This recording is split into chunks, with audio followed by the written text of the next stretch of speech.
Ha vuelto a tomar vigencia el tema informativo relacionado a lo de Sencata, y usted es un hombre que ha participado en el caso Sencata. Quisiéramos que usted me recapitule todo lo que ha ocurrido, los culpables, los responsables que usted ha visto en su momento en esta actuación. Capitán, lo estamos escuchando. Buenas tardes. Quería Gonzalo, buenas tardes, a través tuyo a todo tu plantel que trabaja contigo y a toda tu prestigiosa audiencia. Bueno, para ir un poquito en contexto, porque el tiempo en comunicación es muy corto, el batallón del Comando en Jefe de las Fuerzas Armadas, el batallón de inteligencia del Comando en Jefe de las Fuerzas Armadas, bajo el denominativo Grupo 300, recibió la orden de poder intervenir y poder identificar operaciones que vienen ejecutándose desde el punto de vista de las operaciones psicológicas y desde el punto de vista de las operaciones especiales. Nosotros ejecutamos operaciones de inteligencia para poder identificar lo que había.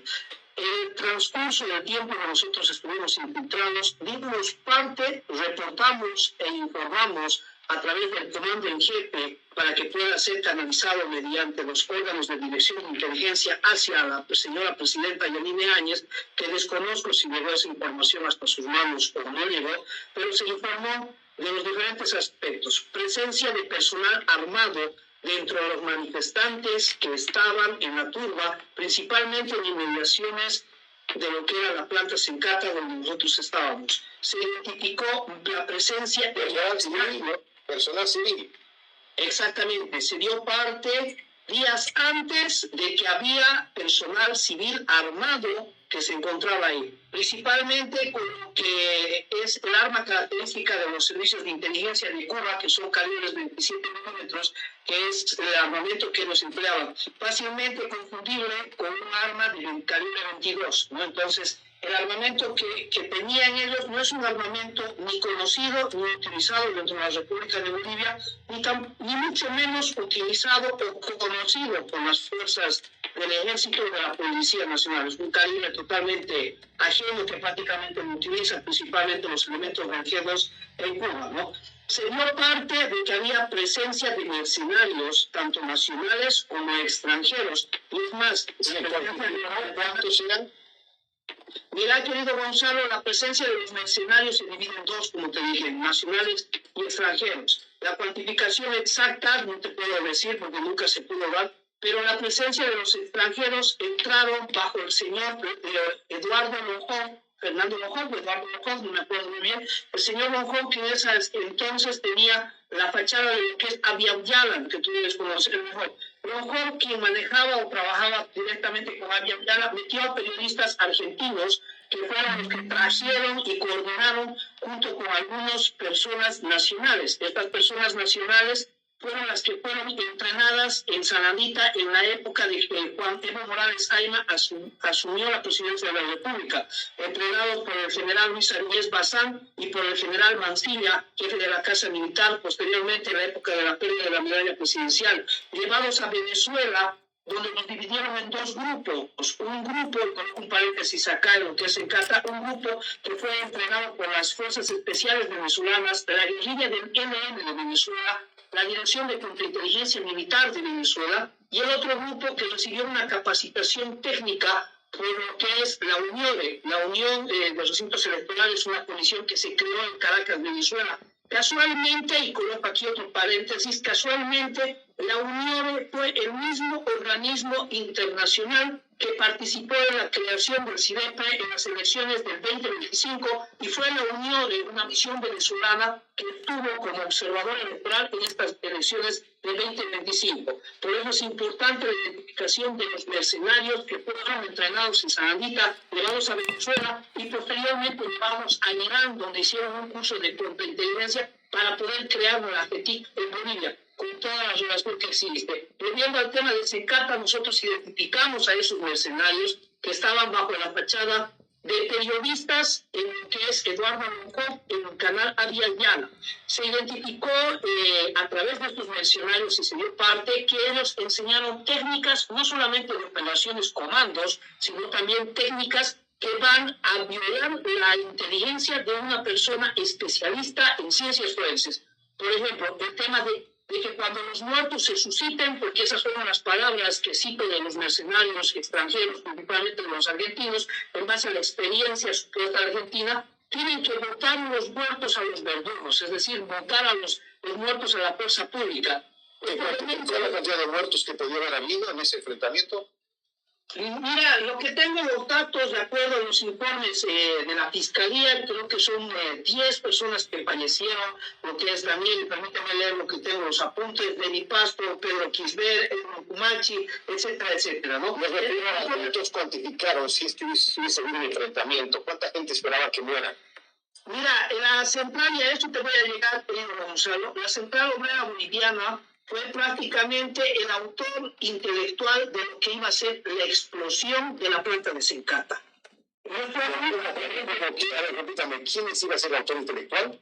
El autor intelectual de la explosión de la planta de Sencata, de lo que iba a ser la planta de Sencata, de acuerdo a los datos estadísticos que manejaron los miembros de la Central Obrera Boliviana al mando del señor Guarachi, por eso lo puso el señor Guarachi como autor intelectual, iban a hacer un daño colateral, como decía Guarachi, de 2 cuadras o 2 manzanas alrededor. Nada más. Ese era el daño colateral que iba a haber según la Central Obrera Boliviana. Ellos fueron quienes incitaron, proporcionaron la dinamita para hacer volar la planta de Sencata. Es más, el entrenamiento para poder determinar cuánto de tiempo, de acuerdo a la mecha lenta, y cuánto de carga había que colocar, lo dieron los mineros de la Central Obrera Boliviana.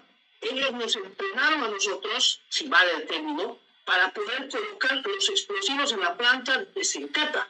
Y eso fue lo que nosotros alertamos. Por eso, en la identificación que hizo el Batallón de Inteligencia del Comando del Jefe, identificamos armamento, mercenarios, nacionales y extranjeros, bajo la fachada de periodistas. Identificamos el financiamiento económico que lo venía realizando la Central Obrera Boliviana cuando nos entregaban bolsas de coca con dinero adentro, entre 150 y 200 bolivianos por día, que la Central Obrera daba para mantener el financiamiento o el apoyo logístico que se daba a través de este entonces del señor Franklin Flores, que fue senador, que ahorita creo que se encuentra en ASBA o en EVA, estoy muy bien el dato, fue la persona que venía dando el apoyo logístico para hacer. No solamente hubo presencia de gente del Alto en la zona de Sencata, dieron el apoyo de las personas como son los Azules del Oriente, una institución del movimiento al socialismo afines a las juventudes masistas que estaban viniendo desde la ciudad de Santa Cruz, desde la ciudad de Beni, que eran parte de lo que fueron los conflictos de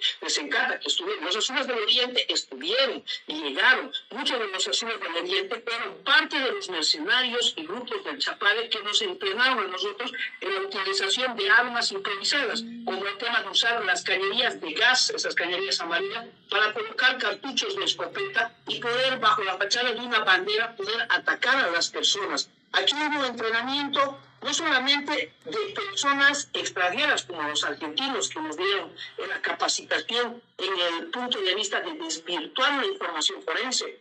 El levantar los muertos y votar hacia la fuerza pública es una técnica que se viene utilizando de la guerrilla colombiana con la implementación de lo que se denominan los falsos positivos y el grupo paramilitar que viene bien. O sea, es una técnica que nace en Colombia, pero fueron ellos quienes aprendieron esta técnica en Venezuela cuando Evo Morales creó los mercenarios en Bolivia, bajo el mando del general Arñez y bajo el mando del general Orozco Mancilla. Esas 2 personas son claves para poder identificar qué es lo que está pasando aquí. ¿Quiénes de ellos fueron capacitados por la Unión de Venezuela, una comisión que estuvo en nuestro recinto electoral, en nuestras comisiones electorales recientes?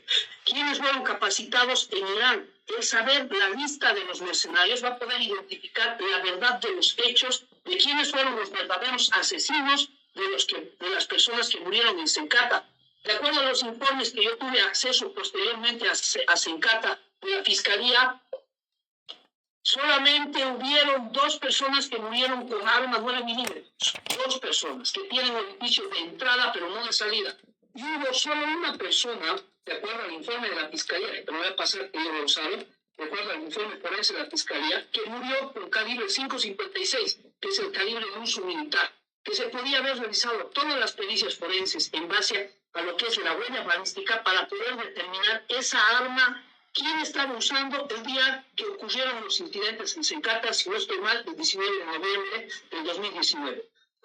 Entonces, todo esto nosotros reportamos que había extranjeros armados, reportamos que había nacionales armados, reportamos que había gente entrenándonos con técnicas de la guerrilla y técnicas que van a la vulneración y evitar un análisis forense. El hecho de botar a los muertos es una técnica increíble, porque lo que tú evitas con eso es que las personas puedan identificar cuál fue la muerte exacta de la persona, porque lo botas y evitas a través de lo que es el análisis forense, cuando se empiezan a manifestar los fenómenos cadavéricos a partir de las 12 horas, como es la rigidez cadavérica, la rigidez por muerte, etcétera, etcétera, que puedan saber cuál fue la posición. ¿Qué hicieron las personas de los mercenarios? Los mercenarios fueron quienes mataron a los bolivianos, a los salteños, a los ciudadanos que estuvieron en el alto. Ellos les disparaban de frente, les disparaban de frente, pero pues, cuando estaban hablando, es como que yo te diga, Gonzalo, y tú te das la puerta y yo te disparaba o te mataba. En ese momento ellos gritaban, hay un compañero herido, hay un compañero muerto, y toda la turba venía, porque eso fue lo que nos enseñaron, y lo levantábamos el muerto, y hay que botarlo a nuestro verdugo, al verdugo, y se los botaba a los militares. Entonces, cuando tú veías el médico, el análisis forense, la autopsia, tenía un impacto de proyectil de frente, porque se suponía que los militares habían disparado de frente. Cuando en realidad esa persona se dio la vuelta, le dio la espalda a los militares y lo mataron su propia gente con la que había confiado. Las personas que murieron en el alto fueron utilizadas por los mismos dirigentes en los cuales ellos confiaron, como es Franklin Flores y como es el señor Guarachi, quienes fueron los autores intelectuales, los cómplices, junto con el señor general Calimán, que planificó todas estas operaciones días antes. Cuando la señora presidenta emite un decreto que permitía a los militares poder entrar a la zona de operaciones antes de que ocurra Sacaba, antes de que ocurra Sencata, si no estoy mal, creo que fue el 15 de noviembre que sale el decreto supremo. Ese mismo día a las 2 de la mañana, bueno, ya al día siguiente a las 2 de la mañana, nosotros nos encontrábamos reunidos con los dirigentes de la Central Obrera Boliviana y fue ahí donde se nos empezó a enseñar cómo se iba a hacer volar la planta de Sencata. Que esto era una cuestión de recuperar y de mantener la ideología, que no podemos permitir que los caras, que la derecha neoliberalista y todo ese discurso estúpido, perdón por la palabra, que nos sigue manteniendo, fue lo que generó el movimiento y la influencia de las personas. Se jugó con la ilusión de las personas del alto, de las personas con nosotros. Cuando usted dice nosotros, ¿se refiere a que los militares estaban involucrados en esto? No, cuando hablo de nosotros, hablo del grupo de inteligencia, principalmente mi persona, que se encontraba infiltrada dentro de las operaciones que el movimiento del socialismo viene ejecutando o vino ejecutando en 2019 en Sencata. Cuando hablo de hablamos... ¿Quién era el operador intelectual de todo esto? El operador intelectual ha sido Guarachi, la persona que ha coordinado y que le ha dado las órdenes para que ejecute todo esto. Guarachi ha sido el embajador de Cuba en Venezuela, el coronel de inteligencia militar de carrera, especialista en inteligencia, en Gallo Zamora, quien bajo la fachada diplomática ejerció funciones de dirección de comando de los órganos de inteligencia. Él manejaba Zúñiga, manejaba el comandante en jefe en ese entonces, Calimán, manejaba la Central Obrera Boliviana, y todo bajo la venia del gobierno. Y es lo mismo que viene aconteciendo ahora. Él tiene que ver con las operaciones de Cuba. ¿Qué tiene que ver la familia Linera, la familia Morales en este tema? Mira, el tema de hablar de contextos de la familia y de no, es prácticamente hablar del tema de lo que ocurrió en Sencata. No te puedo hablar y generalizar, como decía Kierkegaard, no se puede contestar una pregunta generalizando, pero sí puedo hablar de un solo individuo de la familia Linera y de un solo individuo de la familia Morales. Evo Morales y Álvaro García Linera, quienes sabían todo lo que iba a pasar, el relevo, el show de la despedida. Si tú analizas la renuncia de Guarachi, con el pedido de renuncia de Guarachi con el pedido de renuncia de Calimán, son las mismas palabras. Dos personas que, entre comillas, nunca se conocieron, que no eran afines, hablan lo mismo. ¿Quién le copió a quién? ¿Quién le siguió a quién? Me pregunto yo. Pero fuera de todo este aspecto, el gobierno sabía lo que iba a ocurrir. El gobierno, ¿por qué creo? Y tengo una pregunta, creo, Gonzalo. ¿Por qué crees tú que se crearon las empresas deficitarias, como le llaman ahorita? Empresas como la fábrica de equipos, la empresa de papas fritas. Era Franklin Flores, que ahorita está dentro de una de esas empresas que no sirve para nada en Bolivia actualmente, no me acuerdo en cuál empresa está, quien proporcionaba el apoyo logístico. Las empresas fantasmas o las empresas inútiles en Bolivia sirvieron para eso. Para ese entonces, no sé si seguirán funcionando de esa manera, pero en 2019, podemos ver, las empresas que se crearon eran para sostener la lucha y para poder financiar o apoyar logísticamente a las personas que desplazaban ellos. Porque al mover una persona no es gratis. A nosotros nos daba la central obrera boliviana, porque ellos eran los que traían en hojitas de coca, en las bolsas de coca plata, en 350 o 200 por día. Porque si no nos daban dinero, la gente se iba. Nadie va a estar ahí manteniéndose días, porque estuvimos varios días, manteniéndonos sin comer. El tiempo se nos termina, le consulto. ¿Ha sido convocado usted por la Fiscalía a declarar?